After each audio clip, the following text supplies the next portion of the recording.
የጌታን መከራ ክርስቲያኖች የሚያውቁት በእናታቸው ማኅፀን ውስጥ ሳሉ ነው። የጌታን ትምህርት ተአምራት ክርስቲያኖች የሚማሩት ከሕፃንነታቸው ጀምሮ በእናታቸው ጀርባ በአባታቸው እቅፍ ወደ ቤተ መቅደስ ከመምጣታቸው ጊዜ ጀምሮ ነው። ይሄውም ወደ ቤተ እግዚአብሔር ሲመጡ ከአጸደ መቅደሱ ከቅጥረ ቤተ ክርስቲያን ሲገቡ በሩቅ መስቀሉን ያዩታል። በአባታችሁ ቤት አይሁድ በጌታ መከራ እንደተሰበሰቡት እነሱ ለመሳለቅ እናንተ ለማዘን፣ እነሱ መከራ ሊያጸኑበት እናንተ መከራውን ልትሳተፉ፣ እነሱ ሊሰቅሉት እናንተ ከመስቀል ልታወርዱት ወደዚህ ቅዱስ ስፍራ መጥታችኋል እና ምሕረቱ እዚህ ላይ ነው የሚነገረው። ይላችሁ አዎ ኃጢአተኞች ነን ብለን ክፉ ስራ ሰርተናል ብለን ርቀን እንዳንጠፋ ነው። ንስሐሰ ትሬስዮ ለዘአበሰ ከመ ዘኢአበሰ ወለኃጥእኒ ከመ ጻድቅ ወለዘማኒ ከመ ድንግል። ንስሐ ኃጢአተኛውን እንደ ጻድቅ፣ ነፍሰ ገዳዩን ዘማዩን እንደ ድንግል፣ ዘማዩን እንደ ድንግል፣ ኃጢአተኛውን እንደ ጻድቅ ታደርጋለች። ንስሐ ፈያታይ ዘየማንም በመስቀል ላይ ንስሐ ገብቶ ወዲያው ጌታው ይቅር አለው። እነሆ ሁሉ ተፈጸመ። ይሄ የመጨረሻው ቃል መድኃኒታችን ኢየሱስ ክርስቶስ በመስቀል ላይ የተናገረው የሰራልን ነው። ሁሉ ተፈጽሞልናል። በትንሣኤው ብርሃን በርቶልናል። ተርበን የነበረው ጠግበናል። ተጠምተን የነበረው ረክተናል። መከራውን፣ ስቃዩን፣ የተስፋውን ድህነት፣ የክርስቶስን መከራ የእኛን ደስታ፣ የክርስቶስ ስቃይ የእኛን ተስፋ፣ ልምላሜ ተስፋ በቅድስት ቤተ ክርስቲያን በአባታችሁ ቤት ለማየት የመጣችሁ የተሰበሰባችሁ እግዚአብሔር የቤቱ ብሩካን ያድርጋችሁ።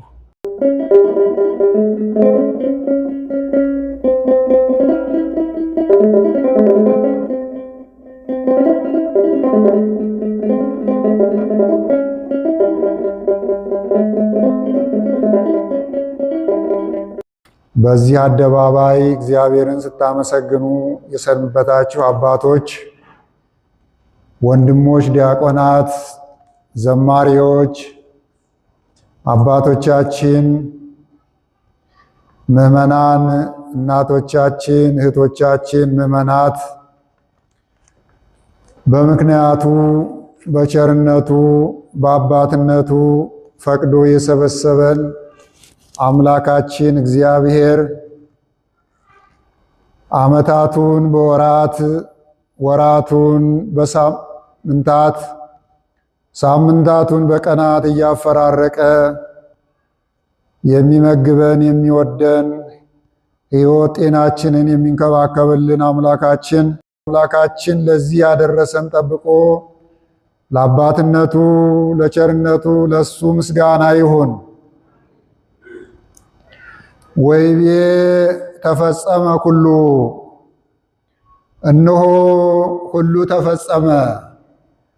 ይህንን ቃል የተናገረው መድኃኒተ ዓለም ክርስቶስ በመስቀል ላይ ሆኖ በዮሐንስ ወንጌል ምዕራፍ 19 ከቁጥር 31 ላይ የተናገረው ቃል ነው።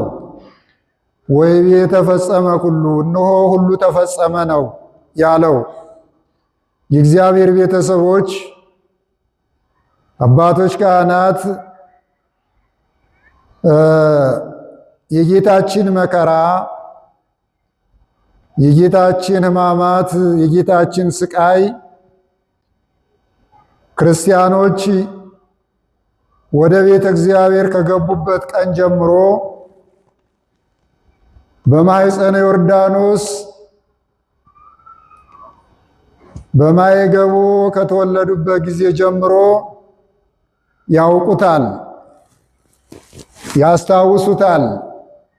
ይዘክሩታል።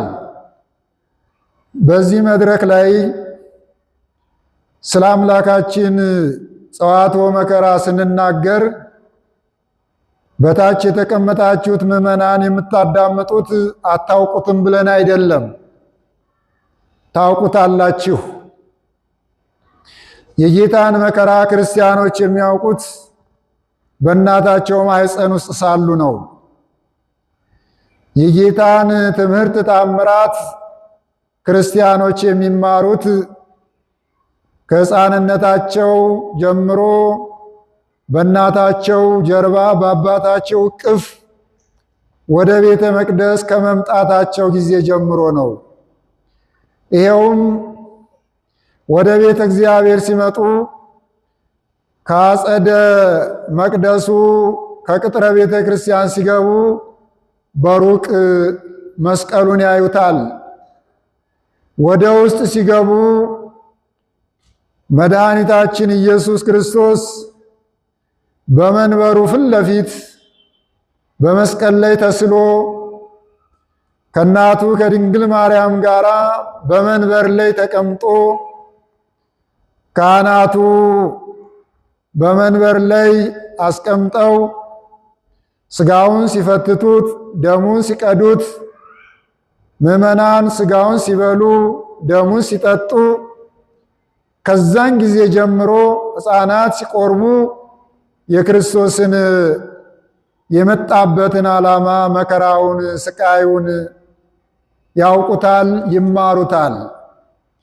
ይህንን ሁሉ አታውቁትም በማለት አይደለም እዚህ ቆመን የምንዘረዝርላችሁ። አንድን ታሪክ በሚተረክበት ሰዓት ታሪኩን እያስታወሱ ታሪኩን እየተናገሩ ይማሩት ዘንድ ያስቡት ዘንድ አባቶቻችን ስላስተማሩን ነው። እያንዳንዱን ጸዋትወ መከራ ብናውቀውም በቃል በምንሰማበት ሰዓት እንደገና በልባችን ውስጥ ሰርጾ ይገባል። በልባችን ውስጥ ታትሞ ይቀራል። ስለዚህ ነው እንጂ በዚህ መድረክ ላይ እንዲሆነ የምንላችሁ ትዘነጉታላችሁ፣ አታውቁትም፣ ትረሱታላችሁ፣ አታስታውሱትም ብለን አይደለም። ለምን ብትሉ ከጠዋት ጀምራችሁ በዚህ ቤተ መቅደስ ውስጥ የተሰበሰባችሁት ስላወቃችሁ ስለተረዳችሁ ነው፣ ስለተማራችሁ ነው። ማንም ያላወቀና ያልተረዳ ወደማያውቀው ስፍራና ወዳልተረዳው ቦታ ሊመጣ አይችልም። ስለተማራችሁ፣ ስላወቃችሁ፣ ስለገባችሁ፣ ስለተረዳችሁ ቃሉን ጠብቃችሁ በቃሉ ተማርካችሁ ወደ አባታችሁ ቤት መጣችሁ።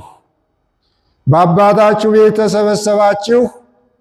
በአባታችሁ ቤት አይሁድ በጌታ መከራ እንደተሰበሰቡት እነሱ ለመሳለቅ እናንተ ለማዘን፣ እነሱ መከራ ሊያጸኑበት እናንተ መከራውን ልትሳተፉ፣ እነሱ ሊሰቅሉት እናንተ ከመስቀል ልታወርዱት ወደዚህ ቅዱስ ስፍራ መጥታችኋል እና ወይቤ ተፈጸመ ኩሉ፣ እነሆ ሁሉ ተፈጸመ አለ።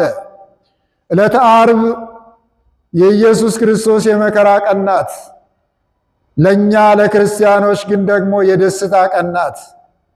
ዕለተ ዓርብ ለኢየሱስ ክርስቶስ የስቃይ ቀን ናት። ለእኛ ቀን የነፃነት የደስታ ቀን ናት። ዕለተ ዓርብ ኢየሱስ ክርስቶስ መስቀል ላይ የዋለበት በጲላጦስ አደባባይ ከግራ ወደ ቀኝ ከቀኝ ወደ ግራ የተመላለሰበት ዕለት ናት። እኛ ግን የመንግሥተ ሰማያት መክፈቻ ቁልፍ ለእኛ የተሰጠበት ዕለት ናት። ስለዚህ ይህች ዕለት ለኢየሱስ ክርስቶስ መከራ ብትሆንም ለእኛ የደስታና የተስፋ ቀን ሆናናለች። የመዳንና የቤዛነት ቀን ሆናናለች። የመመለስና ወደ ርስታችን የመግባት ቀን ሆናናለች። እች ዕለት መድኃኒታችን ኢየሱስ ክርስቶስ ሕማማቱን ሲቀበልባት እኛ ከሕማማችን ድነናል። በዚህች ዕለት ኢየሱስ ክርስቶስ በጅራፍ ሲቆስል እኛ ከቁስላችን ድነንባታል። በዚህች ዕለት ኢየሱስ ክርስቶስ የሾህ አክሊል ሲደፋበት እኛ የብርሃን አክሊል ተቀዳጅተናል። በዚህች ዕለት ኢየሱስ ክርስቶስ በጦር ጎኑ ሲወጋ በነሳዶር በናላዶር በነዳናት በናዴራ ቅንዋ ሲቸርከር የኛ የመከራችን ቅንዋት ከራሳችን ላይ ተገፏል። ለካሳ የተደረገች ዕለት ናት። በዚህ ነው ወይቤ ተፈጸመ ኩሉ፣ እነሆ ሁሉ ተፈጸመ አለ። የነቢያት ትንቢታቸው ተፈጸመ። ነቢያት ኢየሱስ ክርስቶስን መምጣቱን ይመኝ ነበሩ። እነ ክቡር ዳዊት ፈኑ እዴከ እማርያም፣ በሰማይ ያለውን እጅህን ልከህ አድነን፣ በሰማይ ያለውን ስልጣንህን ወደዚህ አምጥተን ነፃ አውጣን እያሉ ፈኑ እዴከ እማርያም፣ አድነን አድነን እርዳን እያሉ ነቢያት እችን ዕለት ይመኟት ይናፍቋት ነበረ። ወይቤ ተፈጸመ ኩሉ፣ ሁሉ ተፈጸመ። የነቢያት ትንቢታቸው ተፈጸመ።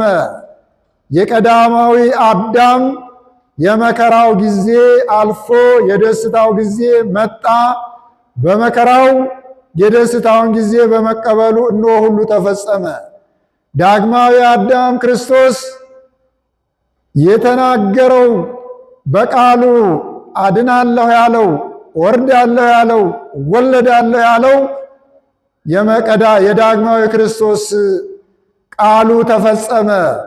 እነሆ 33 ዓመት ከ6 ወር በምድረ እስራኤል ሲመላለስ የነበረው ከቤተልሔም አንስቶ እስከ ቀራንዮ ድረስ ያለው ጉዞ በዛሬው ዕለት እነሆ ተፈጸመ። በሾህ አክሊል ተደመደመ፣ በጅራፍ ተጠቃለለ። በኮምጣጣ ሐሞት መጠጣት እነሆ ሲኦል ተዘጋች፣ መንግሥተ ሰማያት ተከፈተችና ወይቤ ተፈጸመ ኩሉ አለ። መጥቶ ሁሉን ነገር ስላደረገልን አዳነን አለ። ቅድም እንደሰማችሁት በመጽሐፍም እንዳዳመጣችሁት መድኃኒታችን ኢየሱስ ክርስቶስ 3 ታላላቅ ነገሮች ተፈጽመዋል።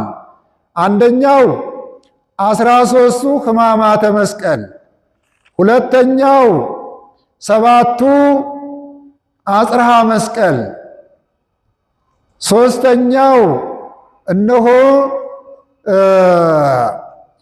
7ቱ ተአምራት። እነዚህ ተፈጽመዋል። 13ቱ ሕማማተ መስቀል መድኃኒታችን ኢየሱስ ክርስቶስ በአልዓዛር ቤት በተቀመጠበት ሰዓት እነሆ ሁላችሁ ትታችሁኝ ትበተናላችሁ ብሎ በሚናገርበት ሰዓት እረኛውን እመታለሁ በጎቹ ይበተናሉ ያለው የነቢዩ የዘካርያስ ትንቢት ይፈጸማል። ሁላችሁም ትታችሁኝ ትበተናላችሁ፣ ትሸሻላችሁ ብሎ በሚናገርበት ሰዓት ቅዱስ ጴጥሮስ እነዚህ ሁሉ ቢተውህ እኔ አልተውህም፣ እስከ ሞት ድረስ ከአንተ ጋር እሞታለሁ ብሎ ቃል በሚናገርበት ሰዓት ጴጥሮስ እንዲያውም አንተ ዶሮ እስከሚጮህ ድረስ 3 ጊዜ ትክደኛለህ ብሎ ጌታችን መድኃኒታችን ኢየሱስ ክርስቶስ በማቴዎስ ምዕራፍ 26 ቁጥር 31 ላይ የነገረን ቃል አለ። በዚህ መሰረት መድኃኒታችን ኢየሱስ ክርስቶስ ደቀ መዛሙርቱን እራት ካበላ በኋላ ምስጢረ ቁርባኑን ከሰጣቸው በኋላ አይሁድ ተሰብስበው ምሽቱን ያዙት። ምሽቱን እንደያዙት ወደ ሊቃነ ካህናቱ ወደ ቀያፋ ቤት ነበረ የወሰዱት። ወደ ቀያፋ ቤት ወስደው እሱን እስር ቤት አስገብተው የእስረኞች ጠባቂዎቹ እንጨት እያነደዱ እሳት ይሞቁ ነበረ። ቅዱስ ጴጥሮስን ካለ ኢየሱስ ክርስቶስን ይዘው ወደ ቀያፋ ቤት ይዘው ሲሄዱ ከኋላ ይከተል ነበረ። ሌሎቹ ደቀ መዛሙርት ተበትነው ነበረ። ከኋላ እየተከተለ ቀያፋ ግቢ እሱ ሲገባ እሱም አብሮ ገባ። በርቀት ቅርበት ማለት ነው። አልቀረበም፣ እንዳያውቁት አልተጠጋም፣ ፈርቶ። ከዛም በኋላ እሱ እስር ቤት እያለ ጠባቂዎቹ እሳት እያነደዱ ኢየሱስ ክርስቶስን ሲጠብቁ እሱም እሳት ሊሞቅ ጠጋ አለ ቅዱስ ጴጥሮስ። ከዛ በመጀመሪያ ከእስረኞች ጠባቂ አንዱ አየውና አንተ ከናዝሬቱ ከኢየሱስ ጋር አይደለም አለው። በዚህ ሰዓት አላውቀውም፣ እናንተ የምትሉትን ሰውዬ አላውቀውም አለ። እንደገና ሁለተኛ ደግሞ ቆየት ብላ አንዲት ሴት መጣችና አንተ ከናዝሬቱ የናዝሬት ሰው ነኝ ከሚለው ከኢየሱስ ክርስቶስ ጋር አይደለም ወይ አለው። ሴትየዋን አንቺ የምትዩን አላውቀውም አላት። በዚህ ሰዓት ዶሮ ጮኸ። ቅዱስ ጴጥሮስ ኢየሱስ ክርስቶስ የተናገረውን አሰበ። ከዛ በኋላ እየነጋ እያለ ለጲላጦስ ነግረውት ነበረ። ነገ በፍርድ አደባባይ እንድትቀመጥ ኢየሱስ ክርስቶስ የተባለውን የአይሁድ ንጉሥ ነኝ የሚለውን ወደ አንተ ለፍርድ ይዘነው እንመጣለን ብለው ጲላጦስን ነገሩት። ጲላጦስም ሲሰናዳ ነው ያደረው ሌሊቱን ሙሉ ፍርድ ዙፋን ላይ ተቀምጦ ሊፈርድ። በማለዳው ጲላጦስ ቤተ መንግሥቱ ገብቶ በዙፋኑ ላይ ተቀመጠ። በማለዳ ኢየሱስ ክርስቶስንም ጸሐፍት፣ ፈሪሳውያን፣ ሊቃነ ካህናት እየጎተቱ ጲላጦስ ግቢ ያስገቡት። በዚህ ሰዓት የጲላጦስ ግቢም ታወከ። የሚወዱት ያዝኑ ነበረ፣ የሚጠሉት ደስ ብሏቸው ነበረ። ሴቶች የሚከተሉት ደረታቸውን ይመቱ ነበረ። ጲላጦስም ፍርድ ለመስጠት ተቸገረ። በተለይ ሚስቱ የአደራ ቃል ልካበት ነበረ። አደራ በዚህ ጻድቅ ሰው ምንም እንዳታደርግ ብላ ልካበት ነበረ። ያም ቃል ግራ ጋብቶታል ጲላጦስን። በዛም በዚህም አለ። ኢየሱስ ክርስቶስን ጠየቀው። ለጥያቄው የሆነ መልስ አላገኘም። ኢየሱስ ክርስቶስ ወደዚህ ዓለም ስለመጣበት ድህነት፣ ኢየሱስ ክርስቶስ ወደዚህ ዓለም ስለመጣበት የሰው ልጆች ተስፋ ትንሣኤ ይነግረው ነበረ። ስለ ሰማያዊ መንግሥት ነበረ የሚነግረውና በኋላ በመጨረሻ ሕዝቡም ተንጫጫ። በዚህ መካከል ጲላጦስ ለሕዝቡ አንድ ምርጫ ሰጣቸው። ልብ በሉ። ያም ምርጫ ምንድነው? በየበዓላቸው ከታሰሩ እስረኞች ከበደለኞች አንዳንድ ሰው ይፈታ ነበረ።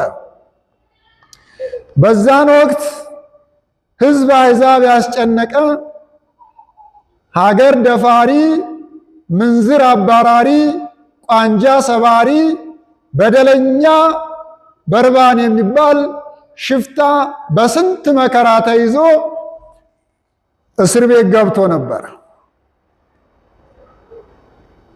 መንገደኛ አሳልፍም ይቀማል፣ ቀምቶ ይገድላል። ሴቶች አሳልፍም ይደፍራል። ክፉ ስራ ያለው ሰው ነበር። እሱ ለዚህ ለበዓል ይሰቀላል ተብሎ ይጠበቅ ነበረ። ፋሲካ በበዓላቸው ነው ኢየሱስ ክርስቶስም ለመስቀል የበቃው። በዚህ ሰዓት ጲላጦስ ይሄንን ምርጫ መጣላቸው ለአይሁድ። ተመልከቱ፣ የሚያሳዝን ነገር። እሺ በርባን የተባለ ሽፍታ እስር ቤት አለ። ለበዓሉ እንዲሰቀል ስቅላቱን የሚጠባበቅ በርባንን ልልቀቅላችሁ ኢየሱስ ክርስቶስን የቱን ትሻላችሁ አላቸው። እንደ ጲላጦስ አባባል ኢየሱስ ክርስቶስን ሲመረምረው ምንም ኃጢአት አላገኘበትም። ከአንደበቱም ከስራውም ከተግባሩም ምንም ክፉ ነገር አላገኘበትም። አሁን እነሱ ከበርባን የበለጠ ኃጢአተኛ የለም፣ አይ ኢየሱስ ክርስቶስ የበርባንን ያህል ክፉ አላደረገም፣ በርባን ይሰቀልና ኢየሱስ ክርስቶስ ይፈታ እንዲላቸው ነበረ። ይህም አልሆነም። የክፋታቸው ጥግ እንደተባለው አንድም የአዳም ተስፋው በሱ ሞት ስለነበረ የአዳም ወደ ቀድሞ ርስቱ መመለስ በሱ ሞት ድነት ስለሚገኝ አይ በርባንን አይደለም ኢየሱስ ክርስቶስን ነው የምትሰቅለው ብለው መሰከሩበት፣ ተንጫጩ። ይህ በርባን የሚገርማችሁ እስር ቤት ሆኖ ሞቱን ይጠባበቅ ነበረ። በኋላ በርባን ይፈታ ኢየሱስ ክርስቶስ ይሰቀል የሚለውን ለሻለቃው ለወታደሩ ለአዛዡ ተነገረው። በዚህን ወቅት ኢየሱስ ክርስቶስ 40 ተገርፎ እጁና እግሩ ታስሮ ወደ መስቀል ሲሄድ ያኛው የወታደሩ አለቃ ሻለቃው ደግሞ በርባን ወደ ታሰረበት ሄደ ሊፈታው። በርባን የታሰረባት እስር ጨለማ እስር ቤት ነበረች። ትንሽ መስኮት አላት የምትታይ። በዛች መስኮት ሲያይ ሻለቃው ሰራዊቱን አስከትሎ ወደሱ ይመጣል። ደነገጠ። በቃ የመሰቀያው ሰዓት ደርሷል ብሎ ደነገጠ። በዚህን ወቅት ሻለቃው ደረሰና መስኮቷን ከፍቶ አንተ አለው ከኢየሱስ ክርስቶስና ከአንተ ማንኛችሁ ናችሁ ወንጀለኞች ብሎ ጠየቀው። አይ እኔ ኢየሱስ ክርስቶስ የሚባለው ወንጀለኛ ነው ሲባል ሰምቼ አላውቅም። በእርግጥ መልኩን አላውቀውም። በዝናው ስሰማ ግን የተራቡትን የሚያበላ፣ ዕውራንን የሚያበራ፣ ለምጻምን የሚያነጻ፣ ሙታንን የሚያስነሳ ነው ሲሉ ሰምቻለሁ። እኔ እኮ ነፍሰ ገዳይ ነኝ፣ ሴት ደፋሪ ነኝ፣ ሽማግሌዎችን አዋራጅ ነኝ። እንዴት እሱ ከእኔ እኩል ይሆናል? እኔ በእሱ ላይ ምንም ክፉ ነገር የሰማሁት ነገር የለም አለው። አሁን አንተ ተለቀህ በአንተ ፋንታ እሱ ቢሰቀል ምን ትላለህ አሉት። እንዴት ይሆናል? እሱ እንዴት በእኔ ፋንታ ይሰቀላል? እኔ ወንበዴ፣ እሱ ደገኛ ሰው፣ ቸር በጎ አድራጊ ብሎ ለሻለቃው ይመልስለታል። እንግዲያው ጲላጦስ አንተ እንድትፈታ እሱ እንዲሰቀል ፍርድ ሰጥቷል።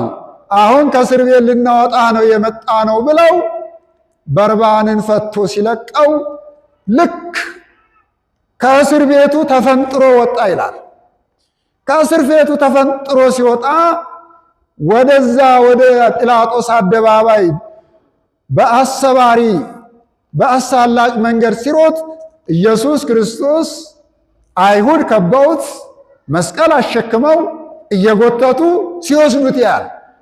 ከዛ በእኔ ልዋጭ የተሰጠው ይሄ ነው ብሎ መልኩን እንኳን ማየት አለብኝ ብሎ ቀስ ብሎ ሰው እንዳያውቀው ፊቱን ተሸፍኖ በፊት ይዞርና ፊቱን ያየዋል።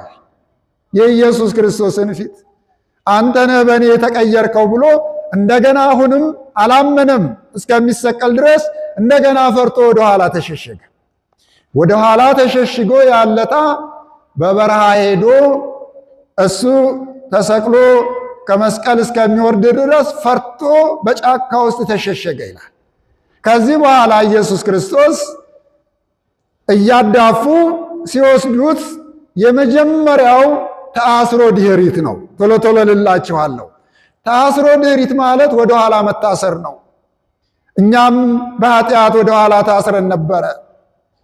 የዲያብሎስ እስራት በእኛ ላይ ነበረ፣ ለእኛ ወደኋላ ታሰረ። እንደገና ተስቦ በሐብል ነው። ሁለተኛ ቁጠሩ። በኋላ እኔ ስንት ነው ስላችሁ እንዳትሳሳቱ። ተስቦ በሐብል በገመድ መጎተት ነው።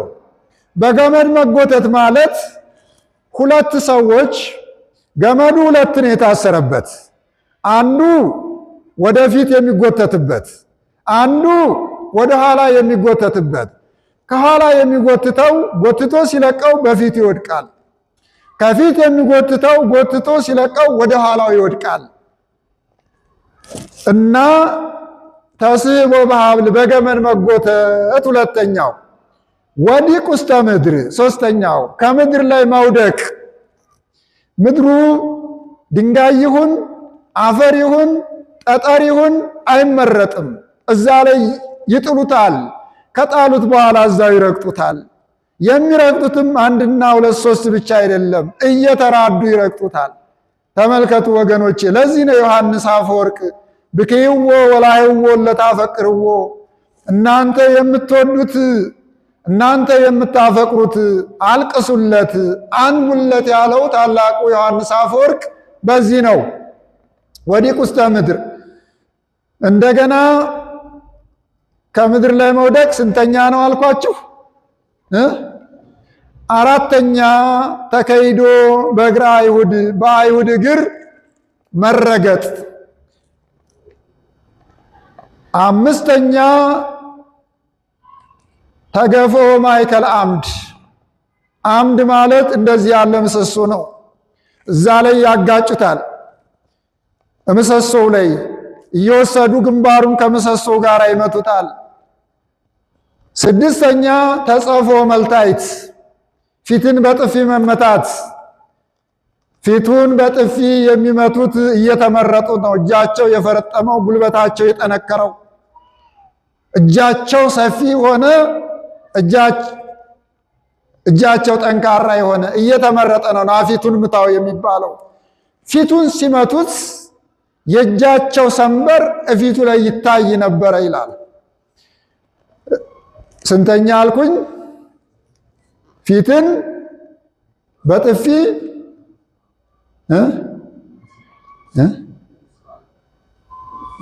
ስንት አልኩኝ? ስድስተኛው ምንድን ነው? ሰባተኛ ተቀስፎ ዘባን፣ ጀርባን በጅራፍ መገረፍ። እዚህ ላይ ነው ይገርማችኋል። ጀርባን በጅራፍ መገረፍ አይሁድ ልማዳቸው 40 ግርፋት ነው። 40 ግርፋት የተገረፈ አይሰቀልም፣ የሚሰቀል አይገረፍም። ጀርባውን አጋድመው ነበረ የሚገርፉት። ጀርባውን የሚገርፈው ጅራፍ የሚያቃጥል ነበር። ከገመድና ከተለያዩ ብቻ አይደለም፣ ውስጡ ሽቦም ነበረበት። ሽቦ ይተረትረው ነበረ። ወግ ይህ ግርፋት 39 38 ሲደርስ ስንት አደረክ እያሉ አሳስተናል እያሉ እንደገና አንድ ብለው ይጀምሩ ነበር። እንደዚህ ያደረጉ 6666 ጅራፍ። ይሄ በምን ተቆጠረ ቢሉት መላእክት በሰማይ ላይ በጸፍጸፈ ሰማይ ጽፈው ታየ ይላል። በደመና ላይ ጽፈው ታየ ይላል። 6666 ግራፍ። እነሱ መላእክት ቆጥረውት ነው፣ ሰውማ ሊቆጥረው አልቻለም። ስምንተኛ ተኮሮቶርስ፣ ራስን በበትር መመታት። በትሩ ንጉሥ ነህ ብለው ያስያዙት ነው። በዛ ይቀበሉና በዘንጉ ይመቱታል። ተነበይ ለነ፣ ተናገር ትንቢት፣ ነቢይ ነኝ ብለሃል፣ አምላክ ነኝ ብለሃል፣ ንጉሥ ነኝ ብለሃል። ከመካከላችን ውስጥ ማን ነው የመታህ? እስቲ ስሙ ማን ይባላል? አንተን የመታህ እያሉ ይዘብቱበት፣ ራሱን በበትር ይመቱት ነበረ። ዘጠነኛ አክሊለ ሾክ ነው። የሾክ አክሊል መድፋት። የሾክ አክሊል ደፉበት። የሾክ አክሊል ማለት ታተው ማለት ነው። ይገርማቸዋል። ኢየሩሳሌም እንዳጋጣሚ ስትሄዱ እሾኳ እስከዛሬ አለች። እንዲህ ሲጠጓት በጣም ከሹለቷ የተነሳ ወዲያው ነው የምትወጋው። ይገርማቸዋል። ትልቅም ዛፍ አይደለችም፣ ትንሽም አይደለችም፣ እንደ ቁጥቋጦ ያለ ነው። እሷን ነው ጎንጉነው። በጣም ኃይለኛ እሾክ ናት። እንስሳትም ይፈሯታል። እንደገና የሚገርማችሁ ጥቃቅን ምስማር ዛሬ ምንድነው ኩርንችት የምትሏቸው ምስማሮች 700 ምስማሮች ከሾህ አክሊሉ ጋር ነበሩ። እነዚህ ጥቃቅኖቹ ምስማሮች ሲደፉበት እነሱ እንዲወጉት ነው፣ እንዲቆረቁሩት ነው። ከ700 እስከ 600 ጥቃቅን ምስማሮች እሾህ አክሊል ውስጥ ነበሩበት። አክሊለ ሦክ የሾህ አክሊል ደፍቶ የብርሃን ዘውድ ለኛ ቀዳጀን አምላካችን። እያችሁት ኪናት ዕለተ ዓርብ ተገፈን የነበርነውን የብርሃን ዘውድ የብርሃን አክሊል እሱ የሾህ አክሊል ደፍቶ ለኛ ዘውዳችንን መለሰልን። ሰይጣን በምቀኝነት ዘውዳችንን ከራሳችን ላይ አውልቆ ነበር። አምላካችን የሾህ አክሊል ደፍቶ የብርሃን ዘውዳችንን ለኛ መለሰልን። ጻዊረ መስቀል በመስቀል ላይ መስቀል መሸከም። መስቀሉ በጣም ከባድ ነው። ገርማቸዋል። ማንሳት እያቃተው ለ7 ለ8 ለ9 ለ10 እየሆኑ ነበር የሚያሸክሙት። ይዞት ከወደቀ በኋላ ደግሞ ይዘው ተነሳ ይሉት ነበር። ማንሳት ሲያቅተው ደግሞ እዛው ይመቱት ነበር። ጻዊረ መስቀል መሸከም። 11ኛ በችንካር መቸንከር። በችንካር እነዚህ ሳዶር፣ አላዶር፣ ዳናት፣ አዴራ የተባሉ ቅንዋት በተለምዶ ቤት የሚሰሩባቸው የሚገለገሉባቸው ብስማሮች አይደሉም ወገኖች። ምንድናቸው ብትሉ ለዚሁ ተብሎ አንጥረኛው እንዲሰራ ታዘው ነው የተሰሩት። ስማቸውም ለዚህ ነው ስም የወጣላቸው። ለምንድነው አንጥረኛው ታዞ የሰራው? ብስማር ስታዩት ድቡልቡል ነው። እነዚህ እነ ሳዶር እነ አላዶር እነ ዳናት ግን 4 ማዕዘን ሆነው ነው የተሰሩት። ሲገቡ እየሰነጠቁት እንዲገቡ ነው። እየቆረጡት እንዲገቡ ነው። 4 ማዕዘን አድርገው ከዛ እንደገና ደግሞ ጫፋቸው ላይ እንደ ጉጠት ያለ ቦጭቀው የሚወጡ አንጥረኛው ስራ ተብሎ ታዞ የተሰሩ ችንካሮች ናቸው። በዚህ ነው የቸነከሩት አምላካችንን። ሳዶር፣ አላዶር፣ ዳናት፣ አዴራ። ሮዳስ የተባለው የዕዳ ደብዳቤውን ከራሱ በላይ የሰቀሉበት ነው። ሳዶር ቀኝ እጁ የተቸነከረበት ነው። አላዶር ግራ እጁ የተቸነከረበት ነው። ዳናት እግሩ የተቸነከረበት ነው። ሮዳስ የዕዳ ደብዳቤው የአይሁድ ንጉሥ ነኝ ብሏል ብለው በ3 ቋንቋ የተጻፈው የተሰቀለበት ነው። ተሰቅሎ በችንካር መቸንከር፣ ተሰቅሎ በእንጨት መሰቀል። ሰሪበ ሐሞት 13ኛ ሐሞት መጠጣት። ሐሞቱ የዝሆን ሐሞት ነው። ከየት ተገኘ ቢሉ አባቶቻችን ከነገስታት ቤት ይቀመጥ ነበረ። ለምንድን ነው በነገስታት ቤት የተቀመጠው ቢሉ በደለኞች ለሞት የተፈረደባቸው ሲፈረድባቸው ያንን አጠጥተው ነው የሚገድሏቸው እና በነገስታት ቤት ነበረ። የዝሆኑ ሐሞት ደግሞ ከምን ጋር ተቀላቀለ? ከእርሾ ጋር። ከርቤ በጣም መራራ ነው። ከርቤ ያቀረቡለት ይላል። ከርቤ መራራ ነው፣ የሞቱ ምሳሌ ነው ይላሉ። እና ሰሪበ ሐሞትን ጠጣ። የሚገርማችሁ ተጠማሁ ባለ ጊዜ እነሱ ሐሞት ሲያጠጡት መራራውን፣ እሱ ግን ከአንደበቱ ካፉ ጣፋጭ ይወጣ ነበረ። አባቶ የሚያደርጉትን አያውቁትም ይቅር በላቸው ይል ነበረ። ለዚህ ነው ሊቁ ዮሐንስ አፈወርቅ ኦ ትሕትና ዘመጠነ ዝትሕትና፣ ይህን ያህል ትሕትና እንደምን ያለ ትሕትና ነው! ይህን ያህል ትዕግስት እንደምን ያለ ትዕግስት ነው!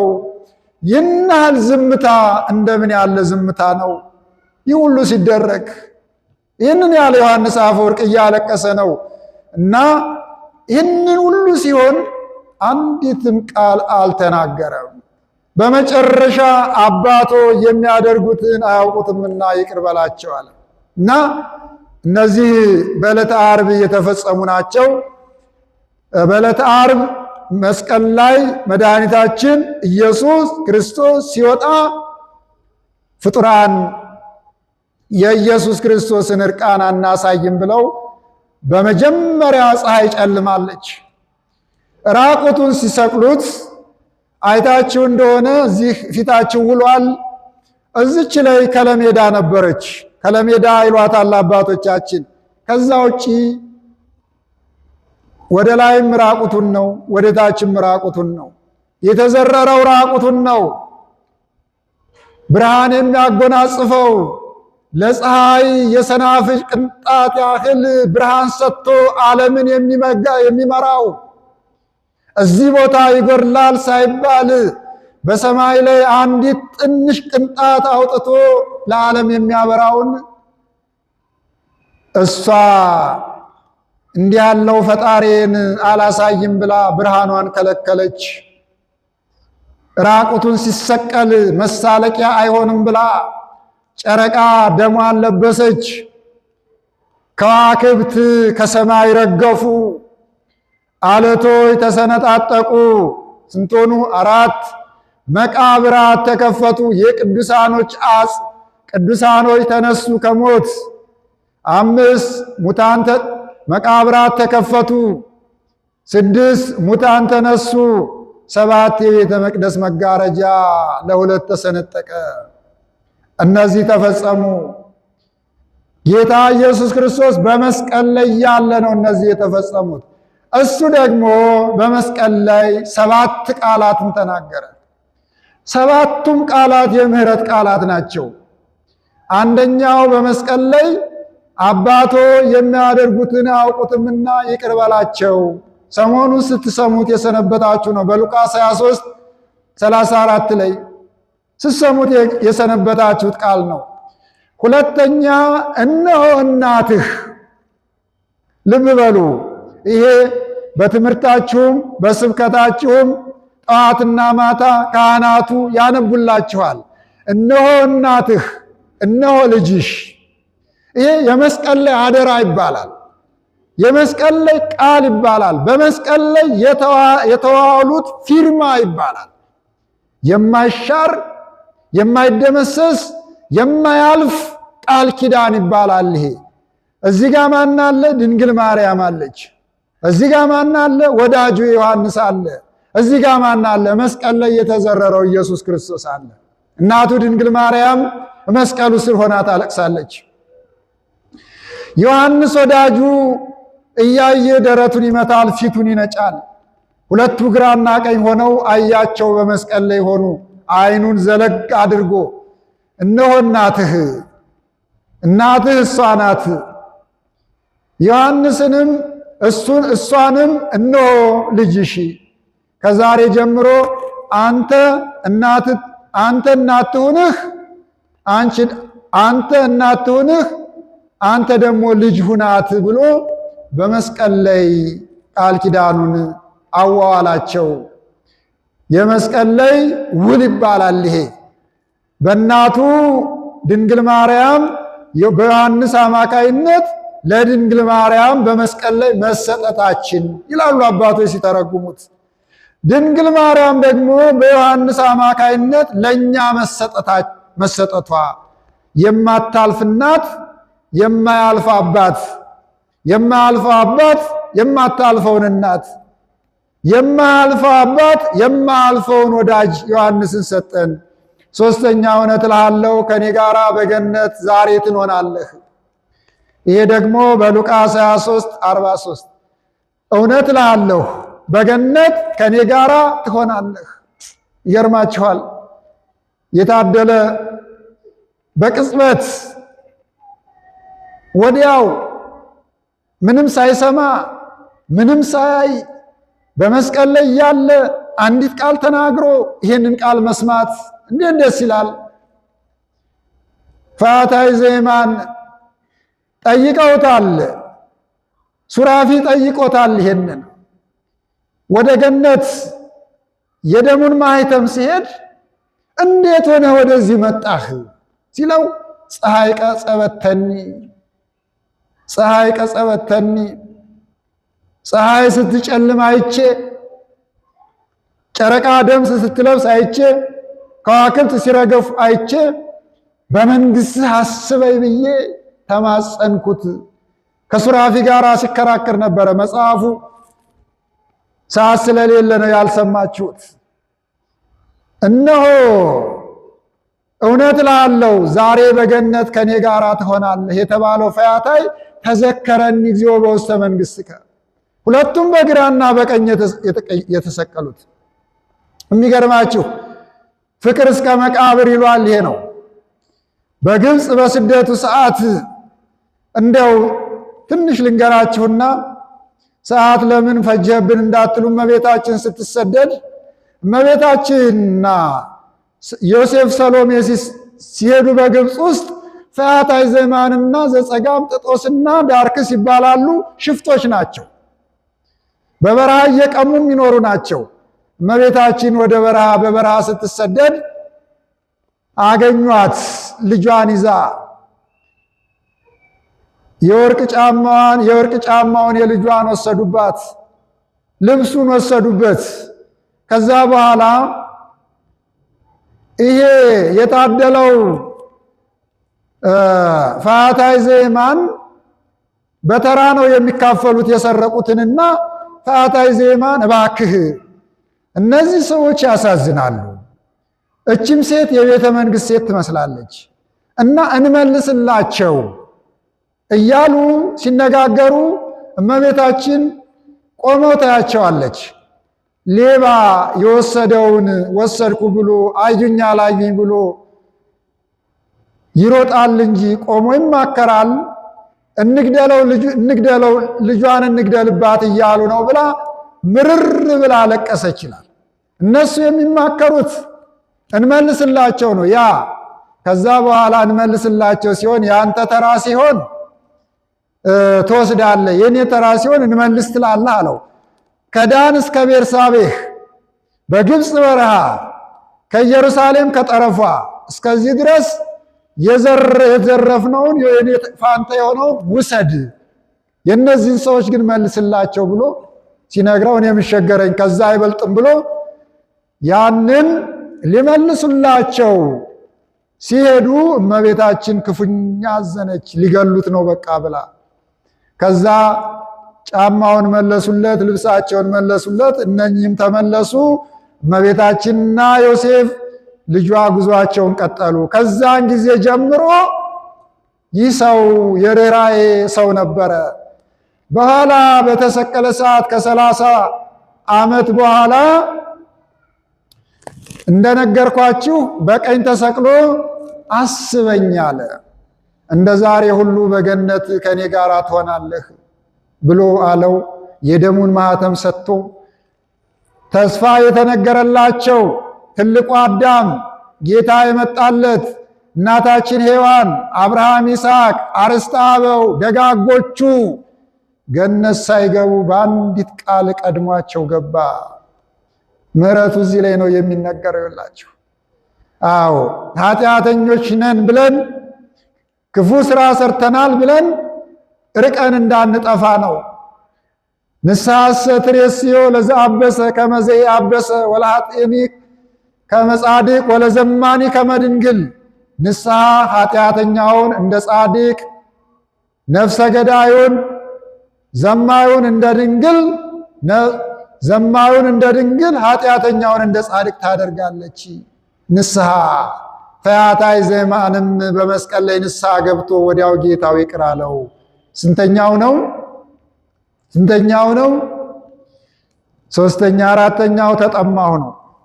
በመስቀል ላይ ሆኖ ቅድም ነግሬያችኋለሁ። አምስተኛው ኤሎሄ ኤሎሄ ነው።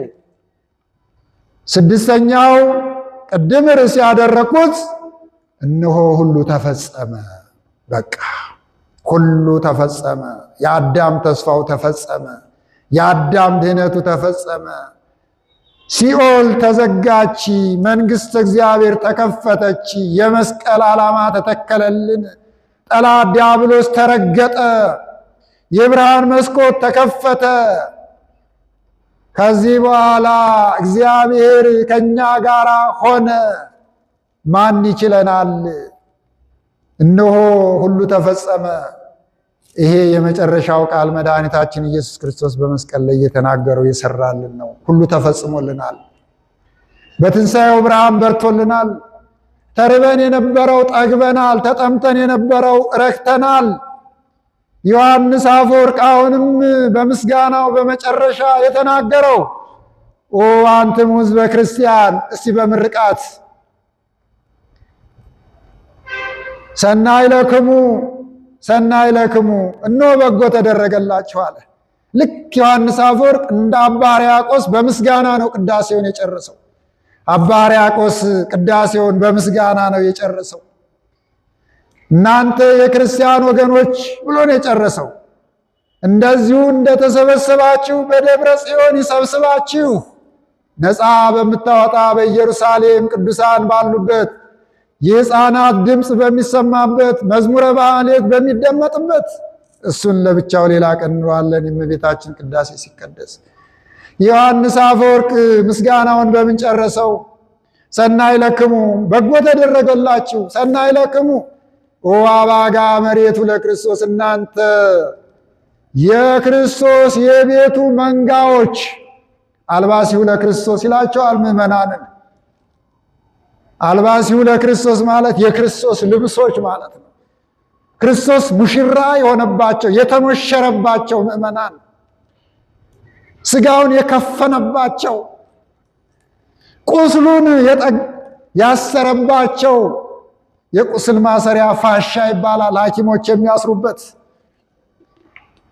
ደሙን የጠረገባቸው፣ ስጋውን የቀበረባቸው። አልባሲሁ ለክርስቶስ የተባላችሁ ምዕመናን፣ እናንተ የክርስቶስ መንጋዎች በላችሁ አለ፣ ጠገባችሁ። እያሳየ ነው ስጋውን። ቅድም ብክይዎ ወላህይዎ እንዳለው እልቅሱለት፣ እዘኑለት። ምን አንደበት ነው? ምን ከንፈር ነው? ምን አፍ ነው? አዳምን የፈጠሩ እጆች ተቸነከሩ፣ በገነት የተመላለሱ እግሮች በቀኖ የተቸነከሩ። ዮሐንስ አፈወርቅ እንዴት ይወደው ነበረ! እናንተ የክርስቶስ መንጋዎች በላችሁ፣ ጠገባችሁ፣ ጠጣችሁ፣ ረካችሁ።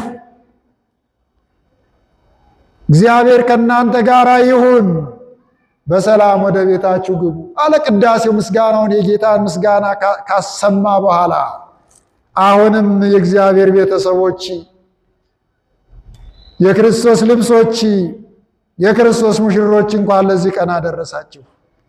መከራውን፣ ስቃዩን፣ የተስፋውን ድህነት፣ የክርስቶስን መከራ የእኛን ደስታ፣ የክርስቶስ ስቃይ የእኛን ተስፋ፣ ልምላሜ ተስፋ በቅድስት ቤተ ክርስቲያን በአባታችሁ ቤት ለማየት የመጣችሁ የተሰበሰባችሁ እግዚአብሔር የቤቱ ብሩካን ያድርጋችሁ። ወይቤ ተፈጸመ ኩሉ፣ ሁሉ ዕዳችን ተፈጽሞልናል። ከራሳችን ላይ ተራግፏል፣ ከቤታችን ተጠርጓል፣ ከሰፈራችን ተወግዷል። በመስቀል ጠርቆታል፣ በሞቱ አስወግዶታል። ወይቤ ተፈጸመ ኩሉ። ወስብሐት ለእግዚአብሔር።